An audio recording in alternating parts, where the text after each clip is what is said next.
6 Morphine Syrettes were missing from the medical crate. January 1945. Bastogne, Belgium. James Walker checked casualty tags beside a frozen roadside aid station. The snow had stopped that morning. 3 ambulances waited beside the trees. A stove burned inside the tent. The court-martial request sat on the field desk. Unsigned. 3 hours. 2 MPs stood beside the entrance with their gloves still on. Walker folded the paper once. He looked at the names again. 6 wounded SS prisoners. 0 American soldiers denied treatment. Outside, another convoy crossed the road toward Luxembourg. The engines never shut off. The medic who used the morphine had already packed his field bag. He stood beside the ambulance without speaking. This is what Patton did. Before we continue, make sure you subscribe. We tell the stories about World War II that official medical reports tried to reduce to paperwork.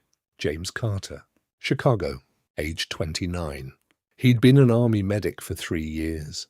He'd seen mortar wounds, frozen amputations, burn victims from tank fires, but he'd never seen prisoners brought in faster than American casualties. The aid station sat 9 miles west of Bastogne. 3 canvas tents, 2 surgeons, 1 generator that failed twice every night. The Black Army medic unit attached to the evacuation route had processed 417 wounded men in 11 days. Most arrived after dark. Many arrived frozen before they arrived bleeding. The Ardennes offensive had broken road schedules across the sector. Ambulances carrying wounded from the Bastogne perimeter reached rear stations beside trucks full of German prisoners captured during the same counterattack. That week alone, Carter counted 63 enemy prisoners unloaded beside American infantrymen. The wounded came together. The snow did not separate uniforms. The Black Army medic assigned to the station was Robert Hill, Philadelphia, age 31. He'd been a railroad porter for 8 years. He'd seen train accidents, factory burns, men crushed between freight cars. But he'd never seen wounded prisoners arrive before the shooting stopped. Hill carried the morphine crate himself. 12 Syrettes remained by noon on January 14th. By sunset, only 6 remained.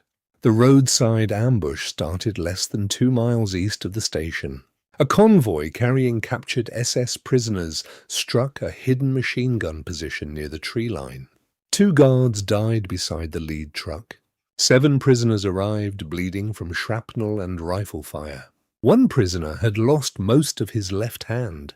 Another could not stop shaking. Hill treated them where they fell beside the ambulance ramp. He used 6 Morphine Syrettes reserved for American casualties. No American patient lost treatment. Not one. The field regulation still remained clear. Morphine allocation belonged first to American combat personnel. Prisoners could receive treatment only after American wounded had been stabilized and supplied. Captain William Hargrove ordered the incident documented before midnight. He wanted the medic suspended from evacuation duty immediately. The paperwork moved upward the next morning to Colonel Edward Gaines at 3rd Army Medical Command. By noon, Gaines added 1 sentence to the recommendation. General Court-Martial advised. Rain struck the frozen canvas roof that night. Nobody touched the empty crate. Colonel Edward Gaines read the statements twice before sunrise. The medic had violated allocation procedure. That part stayed simple. The problem underneath it did not. 3rd Army medical units had already lost 14 ambulances during the Ardennes fighting. Morphine deliveries arrived late across multiple evacuation corridors after German artillery cut roads near Bastogne and Houffalize. Some aid stations worked with half their authorized supply for days. Gaines knew the regulation. He also knew the numbers. 0 American soldiers had been denied treatment. That sentence appeared in every witness report. 2 lines lower sat another number. 6 Syrettes issued to SS prisoners. The contrast followed the paperwork through every office that morning.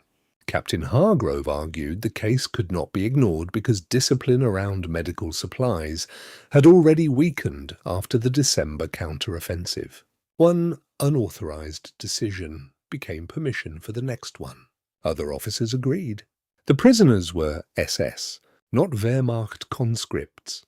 SS prisoners connected to multiple ambushes against evacuation convoys during January alone. 3 ambulance drivers had already been killed on frozen roads west of Bastogne that month. The court-martial request stopped being about morphine.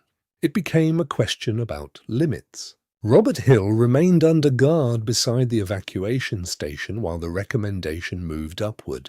He still wore the same stained medic jacket from the ambush night.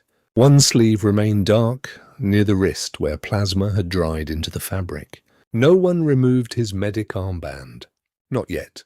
At 14:00 hours, Gaines forwarded the prosecution file toward 3rd Army headquarters. He added 3 attached witness statements. One came from an army surgeon. One came from an ambulance driver. The last came from Private First Class Daniel Mercer, Cleveland, age 24. He'd been an ambulance driver for 11 months. He'd seen mine wounds, collapsed lungs, men frozen inside foxholes, but he'd never seen a medic treat prisoners before treating himself. Mercer wrote that Hill never checked uniforms first. He checked pulse rates. The statement caused problems immediately. If command approved the court-martial, every medic reading the case would understand the message clearly.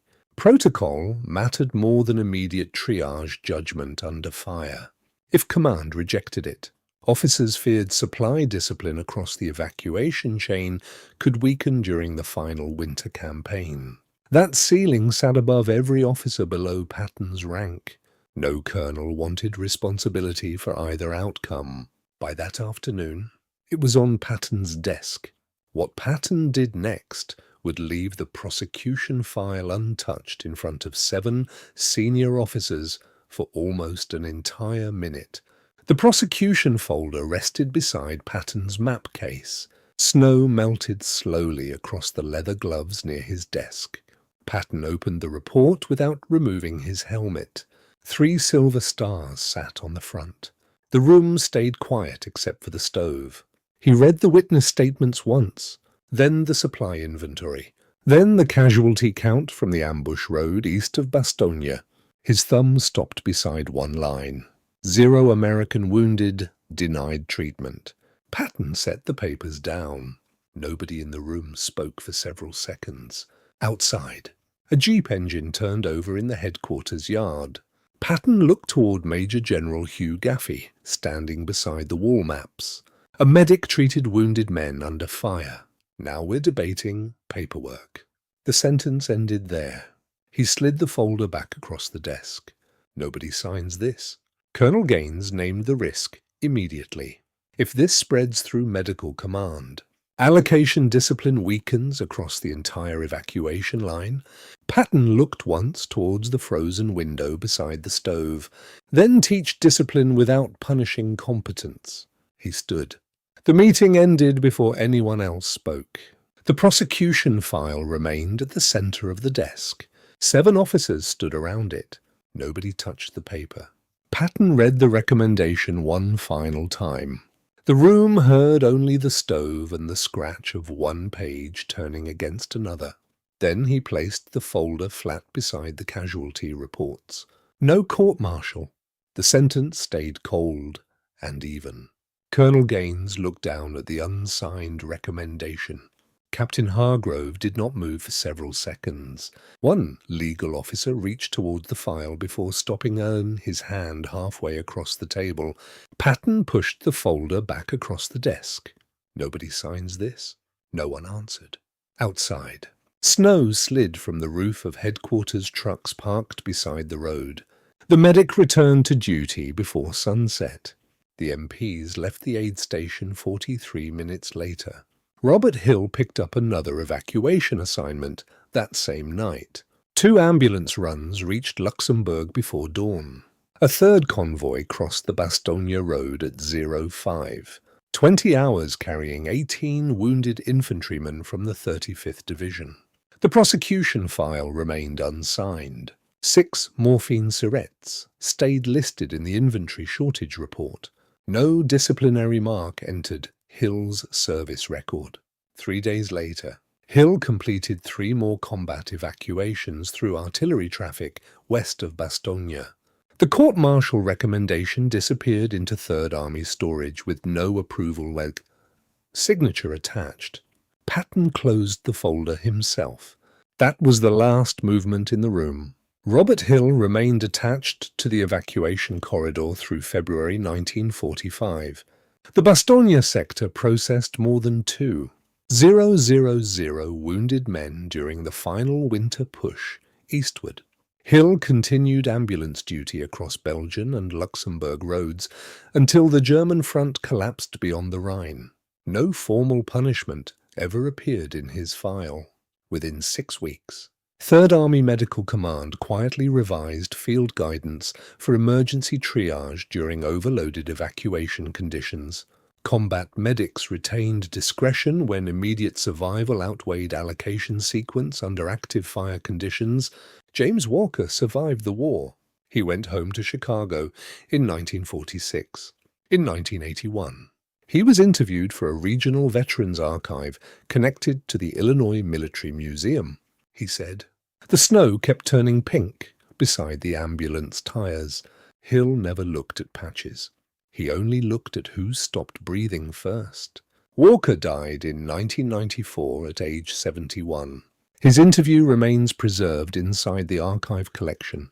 Today, many temporary evacuation stations around Bastogne no longer exist.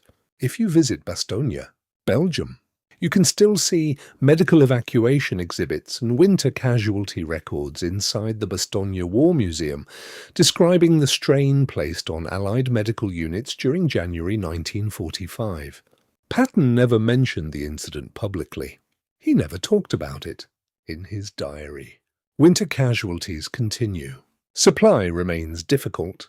Medics carry more than regulations were designed for. The incident never became famous because no battlefield changed hands over it. No medal followed it. No speech explained it afterward. One medic broke protocol. Another officer demanded punishment. Patton chose which mattered more under fire.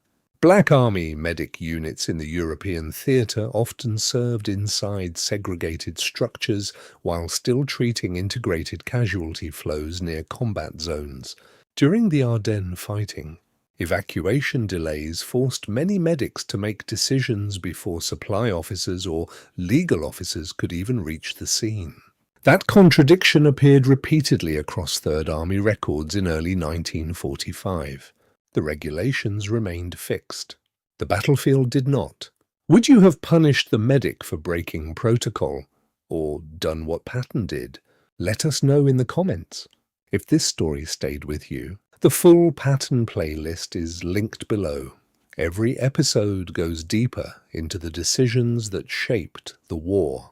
There is one more decision from this period of the war that nobody talks about. It is in the playlist.